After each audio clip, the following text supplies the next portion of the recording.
there's some more advanced options out there that you can use. There's a company called TLO that's a little bit more advanced.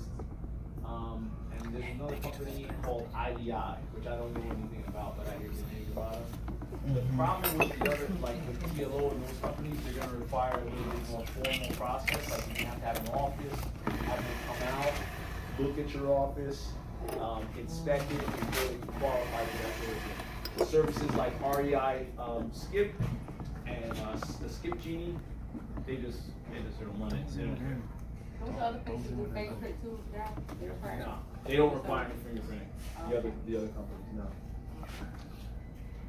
Okay. Does it cost money? I'm guessing that. Which one? Either one. Any of them? Yeah. Yeah, they all cost money. Here's what happens though. Here's what happens. A lot of times you'll pay anywhere for the more technical services. You'll pay like up to $1 a lead, like for one. But the way I figured it out, if you kind of work the math, you're paying $1 for a name. If you're going on the high end, like TLO for example. But if you went down to something like say RDIC, I think they're at like 50 cents. And what I realized is sometimes they don't come back with all the information, so you kind of get what you pay for. But at the end of the day, who cares? It's still cheaper than direct mail. Because direct mail for one postcard might be 50 cents. And you gotta wait, a week and a half just to get a response, and then mail again. Yes, sir. So then, like, how can you get seller phone number? Sellers' phone numbers? Yeah. Yeah. We just talked about it. Skip tracing. Are you familiar with the concept? No. Okay. So a skip tracing company, what a skip tracer does is it's a company that goes out and can search a record. So your name and address, if I put you on a list, Okay. I can go to this company and say, give me, what's your first name? Okay. Ping. Give me Ping's address and his phone number. And they will send me back a report with Ping at your address, your phone number. Cell phone, maybe if you have a landline, whatever. Okay. So I have to have a list of seller and then send the list to Skip Racing. Correct. Yeah, if you have the name and the address for that particular contact, the one you want to get in touch with, then you send to your skip tracing company. They'll send you back a report that has that phone number on it. Okay. Okay? Yes, sir. So you provide them a list, say, of your probates? Is that how you do it? If I'm working probate, yes, I would do that. I would go after whoever is the petitioner or personal representative for the estate, and I would talk to that particular person, and then make them, contact them, and then make them an offer. Whereas you guys would then, most probate people will mail to that person, and typically what I'll hear when I make a phone call is, I've probably gotten about 50 letters or postcards. I got a stack of them. But you're the first person to call. So, and then what I say is, well, I appreciate it. I just wanted to kind of get right back to you because I'm looking to buy something in the area right now. That probably wouldn't be for sale, would it? And usually, in the case that I'm looking for, yeah, we are thinking about selling it. Or we're thinking about listing with a realtor. It could go either way, but usually the nicer properties are going to be listed with a realtor or try to sell by themselves. The stuff that's a little junkier, bring it on down. All right? Yes, sir. Is there a specific script you use when you call a seller Yes. that you created yourself, or you just go, or you look online and just try those, and you have a monitor next to you? I'm gonna say yes. I don't even know what to say yes to, but yeah, I made the script. Yeah, I made the script up. Yeah, I mean, like I told you, I did all the calling in the beginning, so I found out what worked. I found out. I'll give you an overview if you want. What you want to do is kind of disarm the client the prospect right away. You don't want to get into, hey, this is being luscious and great and grandiose. Just go right to it. Hi, my name is Damon. Not Damon Hart from Foxy Home Buyer LLC. Address. Hi, this is Damon. I'm giving you a call about the property over on 123 Main Street. I'm looking for the person responsible for that property. That's you, right? Oh yeah, that's me. Great. The reason I'm calling is I'm really interested in talking with you about the property because I'm looking to purchase a property in that area. that wouldn't be for sale, would it? And they either tell me yes or no. Now, what usually happens is 9 times out of 10, when you get into that conversation, no one ever asks. 9 times out of 10, they ever ask, well, how'd you get my number? They don't even think, because they know it's public record. They filed the probate. They know it's public record. Okay? Yes, you got 2 questions. Okay. So how many calls you make for a lead? Me? Yeah. None. Oh, no, for your system. Okay. I mean, we probably, my average caller, and it's manual, and I found, I don't like the automated process, I like to do manual calls. They'll call anywhere, they'll get 5, my goal is 5 contacts a day for each caller. So outbound calls, if they're calling for the first time, it might be multiple numbers. So we might get through 10 people in one day on a list, but you get in touch with 5 people out of 10, it's a W. I'm happy. You know, so they're talking to 5 potential sellers every day, and that's good numbers. No, my question is that how many calls for a lead in there? I want to, for example, I want to buy a house from Damon. Yes. So how many contacts I got? Oh, how many touches? Yeah. Yeah, good question. So his question is, like, you know, very rarely do you call someone on the first try, because the fortune is in the follow-up, right? So very first, you very rarely, and it's happened, but rarely do you get the person on the first call that says like, yes, I've been waiting for you to call me. Let's close tomorrow, right? You might have to make a first touch, a second touch, you know, then we schedule time to come out, blah, blah, blah, blah, blah. So typically, I'm like a 6 to 7 touch. Okay. And the period. Before closing. Yeah, that I guess that's a nugget, but yeah, you're gonna have to talk to them a couple of times in order to work it. And how about the gap from 1 call to 2 calls? The gap? Yeah. Well, if I get in touch with someone the first time, I'm usually if they're selling, I'm right to the appointment. Okay. If they're not selling, then what I'm asking them is, okay, well, are you selling or not? They say no. Usually they might say something like, oh, well, we're just waiting until the creditor period in the case of probate. Or maybe, you know, we're not really sure what's going on. I might probe a little bit more and then try to set up a follow-up call so that I can ask them what's happened. So that at that point, my goal is always to get to an appointment. Because if I get to an appointment, then I can see the property and then I can make an offer. But I think what your question is, if I'm right, is how many, you know, like how long should I wait till I call them? If I don't get them, I'm calling them the next day. If I don't get that person, because say if I got a list of 10, I'm calling right back right after. I hope that answers your question. Do you ever leave a message? Yeah, always. And it's just casual. Do they call you back? Yeah. Sometimes people will call back. Usually, what works really great is text. People usually respond pretty quickly to text because we all got text and, you know. Yeah, I found that too. I've had this one lady. Actually, I want to say she's in Kentucky, and she's the PR. And you'll meet some interesting people. She's actually, I'm not sure exactly what she does, but I know she's kind of like in charge of a lot of people under this particular municipality, and she has to cover the crime division somehow in her position. So imagine, like, she's a mover and a shaker. Well, she has to manage this part too, because usually people that are responsible, they get all the stuff from the family when things go down. So it was the dad's house. Dad died.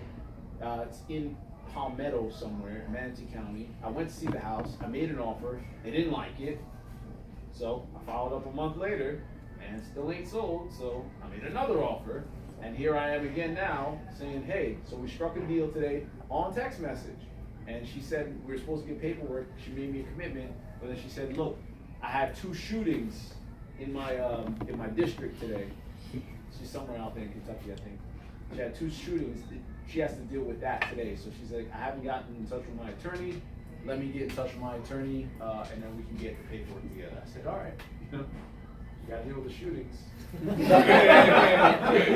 House is still vacant. You know what I mean? It's all good. Yeah. Yes, sir. What do you use to determine the ARM besides, you know, The ARM? Zillow, yeah, the ARM? The best thing I would tell you is get with an agent.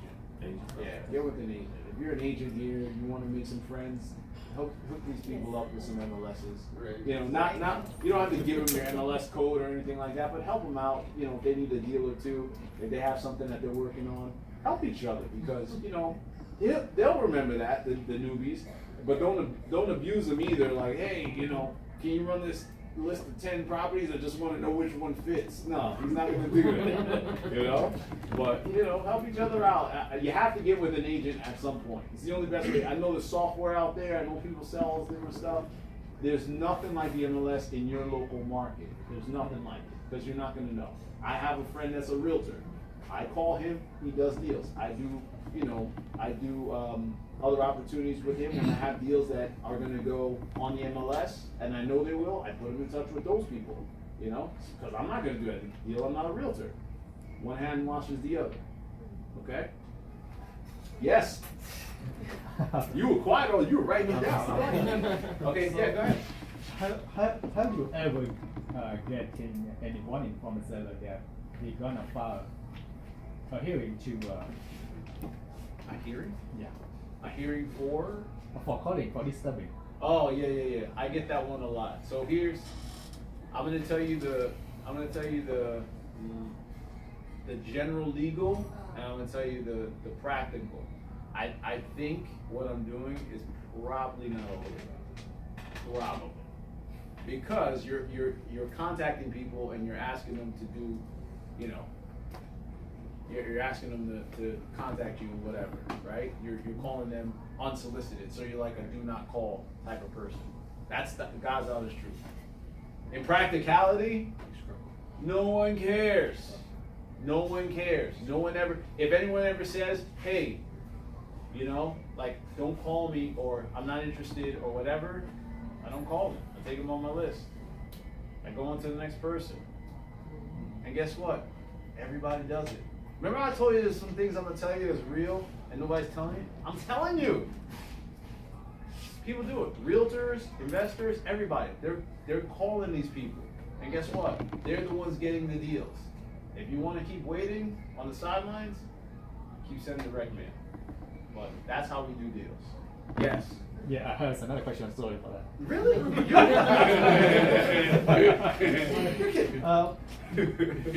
We know that calling is very important. Yeah. But for me, I have many actions. Yeah, okay. Yeah, my English is not good. So, do you have any method that help me to make more deal and Any methods, did you say? better communication? Yeah, I would. You can hire an assistant. Yeah, where can I have? You can go on Upwork. That's one place. You know, it's funny. The more, put it this way: if you want, you can give me a call. Maybe I can have, because I have a project manager that he's my operations guy, and he manages all my stuff. And we're centered in the Philippines. All my team is in the Philippines except for one person, my bookkeeper. So, I mean, I could probably, if you get me on the right day, I could probably put you in touch with him and see if he can help you out somehow. Very good. All right, would it be it? Yeah, you're welcome. Yes, ma'am. How do you think that compares with door knocking, actually calling it? Back in the day, I did a lot of door knocking. Right. It was back in, when Skip Tracy was kind of prehistoric, and you could only get landline numbers. Right. And if the property's local, do you think it's more effective, equally effective, less effective to just go right to their door? Yeah. So I would say, if in some cases, some people will say like pre-foreclosure, they'll go on door knock. Yeah. I've never been a fan because I've done it. I met nice people, but a lot of times I would only make one trip because I kind of was like, like when I got there, it's just like, dude, you're in foreclosure. Now what are we talking about? I'm not selling. They never sell them the first time. Never. So it's like, I'm not selling. Okay, well, I'll follow up with you. What am I gonna do? Come back to your house in 2 weeks? I didn't like it. So to answer your question about door knocking, forgive me if I'm saying, if I'm coming off saying they don't work to the extent that it's not possible. So door knocking is viable. Direct mail, possible. Bandit signs, certainly possible. I'm just saying, for me, I don't like waiting. I'm impatient now. I like to get to it and I like to get paid so I can go hang out. That's my thing.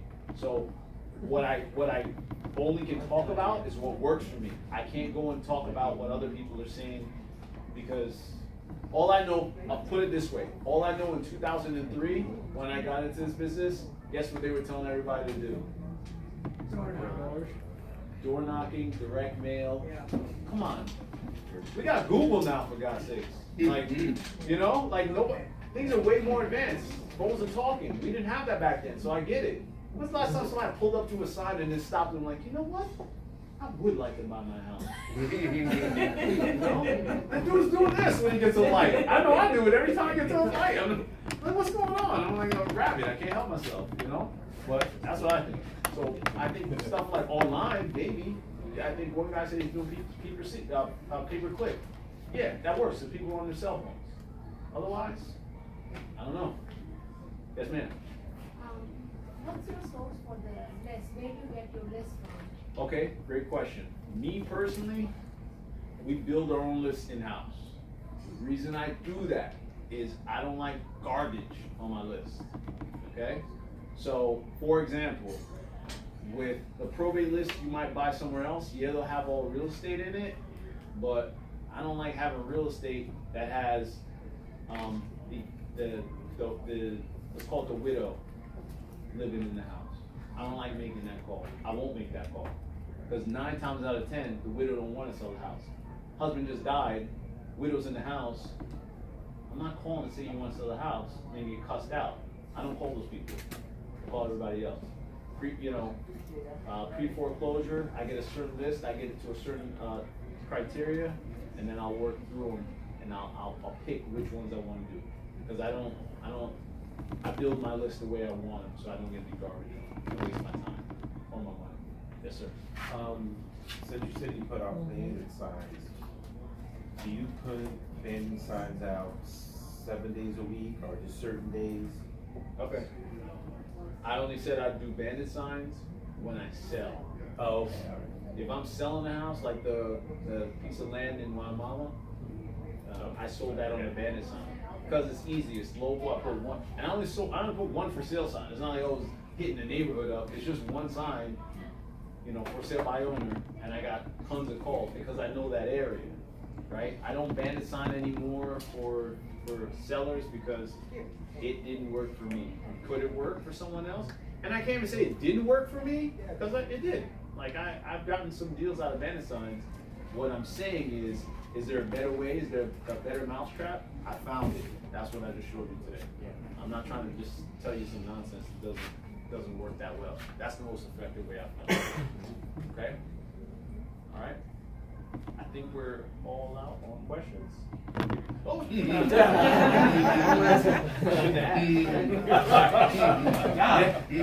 Ping! No surprise. Okay. For that, we set our goal. A goal? Yeah. Okay. For example, we are going to make 20 grand next month. Right on. So can you give us actionable tip, step by step? Yeah. Okay. Have you done this before? Yeah, I used to send the letters. Right. Yeah. Have you closed any deals? No? Okay. Yeah. My best advice, wholehearted advice, get a mentor. Okay. Get somebody that knows the business. And here's why. Because, look, you seem like a smart enough guy, right? You're obviously inquisitive, you're asking questions. Thank you. You're welcome. But you don't know this business. What business are you in? I run e-commerce. You run an e-commerce business. Yeah. Probably tons of facets, ins and outs, a lot of technical things that you might know that somebody from the outside looking in doesn't know, right? Mm-hmm. Well, it's the same in your e-commerce world as it is in real estate. Yeah. Okay? If someone want to come in, if I want to get into e-commerce, I would talk to someone like you before I would just go do it myself. And it's the same with this business. If you want to be successful, you're gonna have to work with someone that knows the business. That's just my experience. And how do I know? You do yourself. Because I did it. I sucked really early. I went through a bunch of problems, really, really bad. Then I got a mentor in exchange for me. And most of the people that I even heard, they say, I think the saying is like success leaves clues. You ever heard that saying? Most of the people in this market, like one of the hugest, like huge inspiration, a guy that I respect a lot, and I've had a chance to do a couple of deals with, Kenny Rushing, like that guy, he says like he got I think he was like big time. He was like a big time hustler, like, and he was making tons of money, went to jail, you know, cleaned up his life, came out, and got into real estate investing. And he was working, I think, in the Tampa area, got himself a mentor, and he said his business took off. But he started from the beginning with a mentor. He didn't try to do it himself. That's what he did. And the guy's a big shot. Business people. He's a business mind. You ever sit around Kenny for like a couple minutes, you're like, and if you guys don't know who Kenny Rushing is, he's kind of a big deal. You could Google him, but you know, guys like those people, we all do the same thing. If you want to get ahead, you hire somebody that knows what they're doing in the niche. That's the bottom line. Who was your mentor? And how was the relationship? Sure. So I have a few. For sales mentoring, I actually have a guy that's pretty popular for sales mentoring. His name is Claude Damon. I don't know if you ever heard that name, but you can Google him. And Claude, what he did for me, he's, you know, in real estate, there's two facets. There's obviously the marketing and the actual transaction, but a lot of it is sales and how to interact with people. And he really taught me the skills, the $1 million skill of how to actually close and negotiate with sellers, talk to sellers. And Claude was, I mean, he's still someone that's active in my life. Believe it or not, I've yet to meet him, but he's been my mentor about 5 years now, believe it or not. And then in real estate, you know, I've had probably 4 or 5 other mentors. When you say mentor, just someone that you call from time to time, that you... No, people that, yeah, I can call them now because I spent money with them. Yeah. As I got going this business, you know, as I made money, I made more. I invested. That's what this is. This is, I don't know how to put it. Yeah. We got, sir, you've been in the business. Your first name, please? Randy? Randy. Randy's been in the business 31 years. And I would almost guarantee Randy has invested thousands in his education over the years. And that's why he's here 31 years. I realized after being in this 2 years, you don't stop. It's kind of like you get going, you figure something out, then you're just like, hey, I want to do that. So my latest is like Airbnb. That's like a new venture for us over the last couple of years because we want to get ahead with you. Buy and hold, you know? Like for us, Airbnb is like the easiest buy and hold there is. We have some traditional rentals. I'm not that excited about traditional rentals because they always become vacant. Someone's always messing up the house. You know, I'm not happy on those. My Airbnb, somebody stays, maybe they're there 7 days, 10 days. They keep it clean. And they keep it relatively clean because guess what? My clean lady comes in and cleans 4 times a month, right? After every guest, it's clean. And some of those you don't have to own. You can rent them. I have one. I got one that I'm buying on a traditional. We're closing on that one, but that one's going to be an actual hold, a buy and hold. Again, I don't fix to flip it. Buy and hold it, and then you can stay in there, you know, and have it pretty much paid. If my rent would only be about $1,200 if I rented it. My rent, and my debt service would eat up some of that as well. But Airbnb, my gross would be somewhere around like 19 on a hot month. So minus my expenses, I'm positive $400 to $500 a month. Still America, despite what the news will tell you, we can still make money out here. Oh yeah. You know, we just gotta. Things are evolving. Yeah, things are changing. Yeah. I know that you said you use, I guess people, telemarketers. Yeah, that's correct. Do you use any virtual assistants or anything? Yeah, my VAs, I don't call them my VAs because I've had them for a long time, so they're my people. Like, I got Jello and Hershey, they work full time for me. I got Vince, Dale, who's my office guy, and then I got Brianna, and I have my bookkeeper as well. So, yeah. they're my peeps, like, they're my team, and as we grow, I add, you know, if I pull another county or another campaign, I'll add somebody else on, and they just follow the same thing. What I would recommend though, if you guys don't just, in my opinion,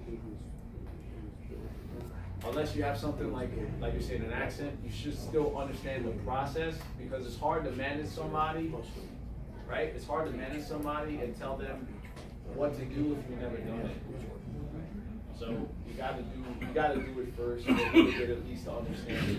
And if you don't, then hire maybe someone in a position that would understand what you want to get executed, and have that person be responsible. That's probably my best advice.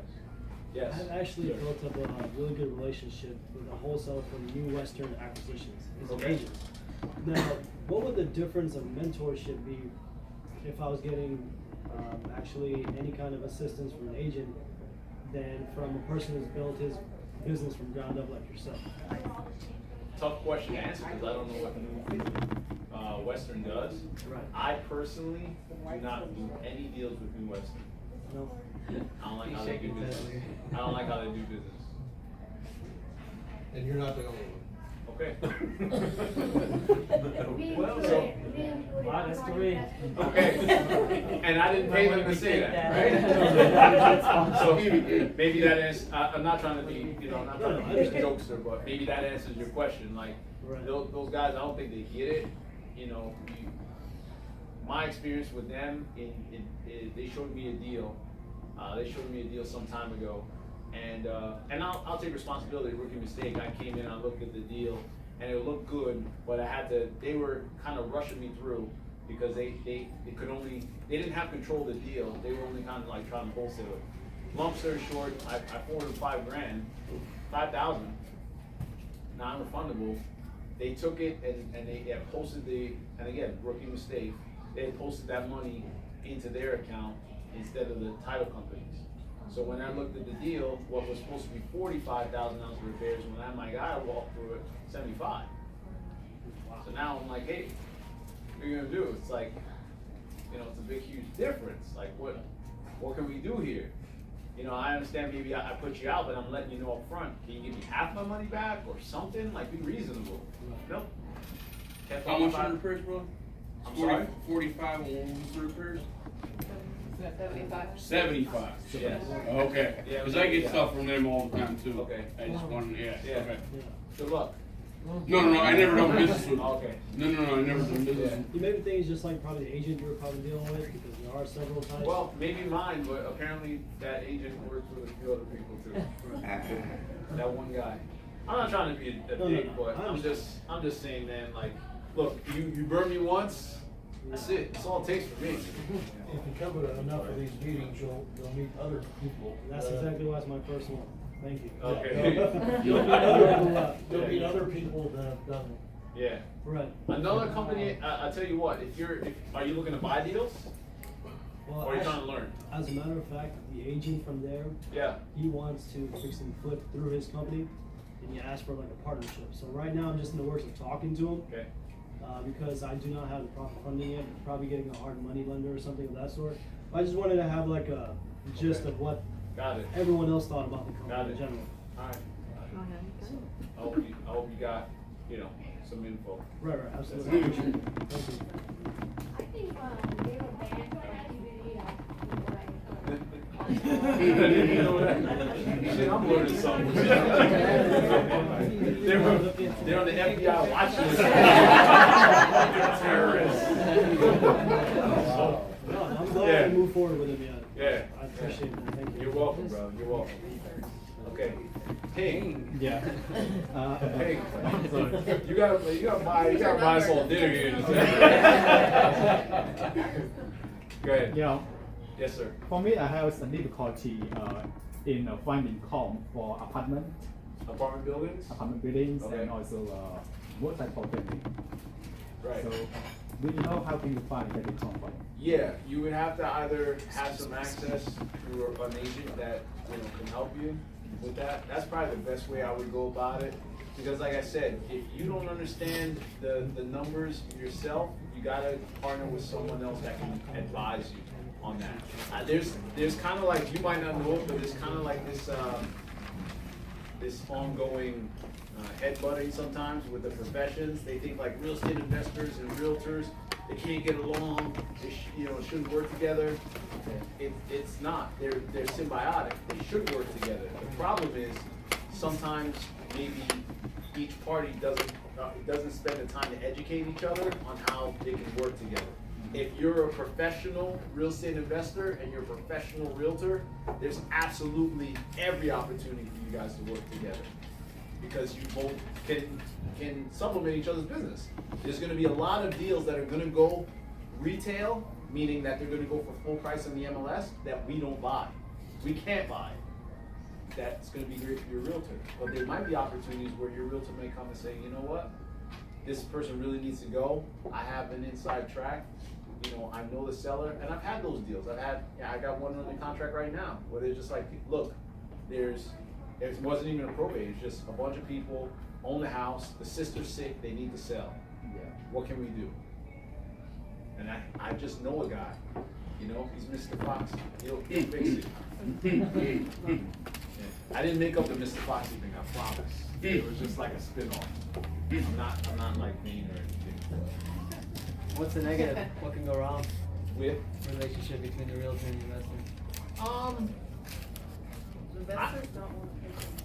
Yeah, I mean, I don't know. I don't think there's anything that goes wrong necessarily. I just think that, I just think that it's expectation. With any other kind of agreement that you have with someone you're getting in a business, right?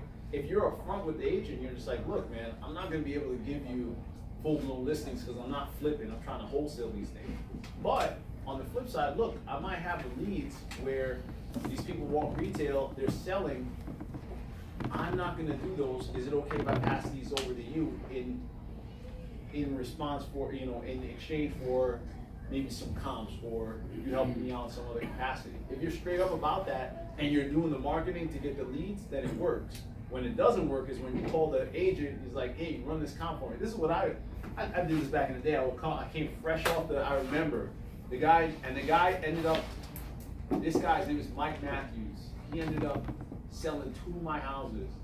And I remember when I came back from my real estate training, it was down in I was in Florida back in 2003, and I came and I said, Mike, I wanna start doing this real estate thing, and I need you to run some comps. So I was like, cool. So I started giving him all these names, because they tell you start looking in the war zones, right? You have the areas. Mm-hmm. You're from Jersey, ma'am. Cell phone. You're from Jersey, right? Yes, I am, sorry. Yeah, Yes. I was looking Sorry. at Trenton, New Jersey, Mm-hmm. and having him run comps. He was up in the suburbs. He's like, why am I running comps? I'm never gonna go list the property down in Trenton. It was like, it's the hood. Like, he's like, I'm never gonna list the house down there, so I'm not going. And